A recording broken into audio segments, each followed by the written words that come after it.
Hello friends, welcome in Python video series. In this video tutorial, we'll talk about set data structure in Python. So first of all, let's try to understand what is set data structure, all its properties, and we'll see how to create sets and some basic concept in this video tutorial.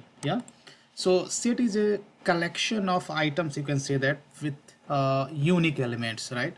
So if you want a collection of item with uniqueness, right? uh, Set basically does not contain any duplicate values, right? So in Python, how we create a set? So it's very simple. What you have to do, you have to do the curly bracket. Let's say I would like to get a set of fruits, right?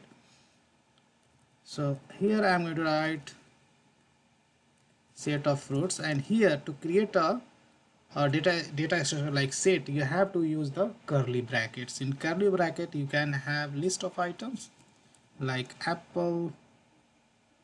Now let's say I have banana, then let's say I have a kiwi, and here let's say banana I am going to add twice.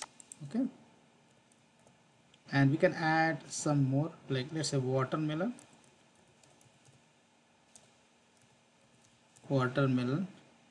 and we can add some more fruits like guava. Okay, now I'm going to print this set. So simply I'm going to print it. So if I right click and run, then here you can see here basically if you look into this printed set, set basically does not maintain the order, right? The way we are putting elements in the set, that basically in same order elements are not getting printed. So that's what you have to keep in a certain few things in your mind. Sets are basically unordered, meaning that items in the set do not have the defined order. Set items can appear in different order every time when you use them, and cannot be referred by index. So set items you cannot index, cannot refer by the index, because order is not fixed, and that's the reason you cannot refer set index set item by index, right? Second thing, in set cannot have two items with the same value, means set doesn't contain duplicate values, right? So here if you add duplicate values, then that will appear only once. Here you can see banana has appeared only once in spite of adding twice, right? Now thing is that how we can get length of this set. So as usual, we saw for other data structure we have a len function. Same function we can use to determine the length or size of the set. So simply you have to call the len function, right? So you can pass your set variable to this len function, right? And if I run, then it will tell you there is only 5 elements, right?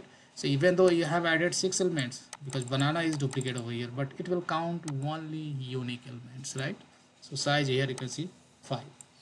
Now when we talk about the what kind of data type we can add in the set. So of course here I have created a set with strings, right, list of strings, but of course you can create a set with a different data type, right? So here let's say I can create number, and here I can have a different number, right?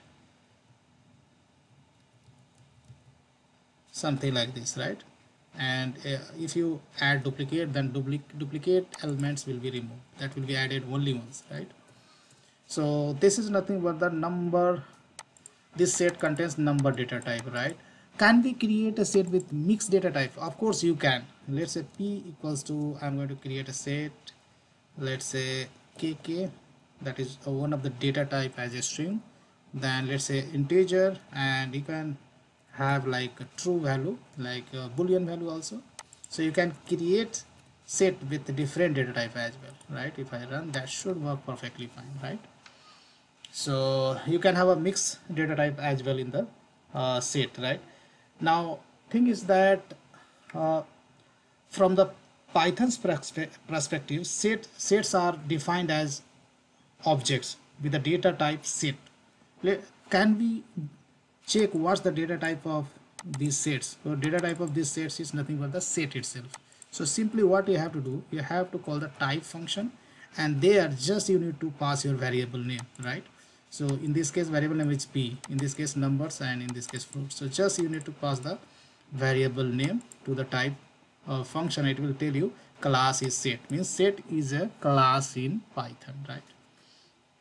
So set is a data type in Python, right, which basically holds the unique collection of elements, right? These things you have to keep in mind. Now so far what we have learned, how we can create a set by using this curly bracket. Within the curly bracket we can have list of items with uniqueness, right? But is that the only way to create set? There is one more way to create the set. Of course this is the one of the way. We can use a set constructor, right? It is also possible to use set constructor to create set. Let's see how we can do that.